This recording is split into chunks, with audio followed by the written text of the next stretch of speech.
দেখুন, শেখ হাসিনা মাঝে মাঝেই আমাদের একটু চাপে রাখার চেষ্টা করতেন। তিস্তার পানি না দিলে আমি তিস্তা প্রকল্প চীনকে দিয়ে দেব, বলতেন এরকম কথা। তবে শেষ পর্যন্ত তিনি ভারতকেই তিস্তা প্রকল্পের বরাদ দিতে চেয়েছিলেন। এখন ঢাকার কুর্সিতে তারেক রহমান আর তার বিদেশমন্ত্রী খলিলুর রহমান বেজিং এ গিয়ে চীনের বিদেশমন্ত্রী ওয়াং ইর সঙ্গে বৈঠক করলেন। অফিসিয়ালি তিস্তা প্রকল্প চীনকে দেওয়ার কথা বলে এলেন। আজ বিএনপি ক্ষমতায়, আর ভারত বিরোধিতার রাস্তাতেই তারা হাঁটার চেষ্টা করছে। চীন তো তৈরি হয়ে আছে, কারণ তিস্তা স্রোতে একবার যদি গা ভাসানো যায় তাহলেই শিলিগুড়ি করিডোর, আমাদের শিলিগুড়ি করিডোর ওদের একদম হাতের নাগালে চলে আসবে। ফলে গোটা বিষয়টাই ভারতের কাছেও যথেষ্ট চিন্তার।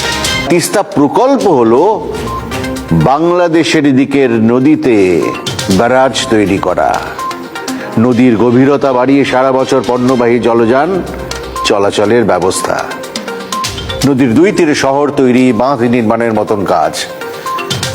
তবে তিস্তা চুক্তির সঙ্গে তিস্তা প্রকল্পের একটা সম্পর্ক তো রয়েই গেছে, কারণ ভারত বাংলাদেশকে যতটা জল ছাড়বে তার উপরেই নির্ভর করবে ওপারে তিস্তা প্রকল্পের ভবিষ্যৎ। বাংলাদেশের হিসেব, প্রকল্পের কাজ শুরুর জন্য প্রথম ধাপে ওদের 6,500 কোটি টাকা লাগবে। চীন এটা দিতে রাজি হলেও হাসিনা সায় দেননি, বরং তিনি ভারতকেই চেয়েছিলেন সেই সময়। তো প্রশ্ন হলো, চীন কেন তিস্তা প্রকল্পে টাকা ঢালবে? তাদের এত উৎসাহ কিসের?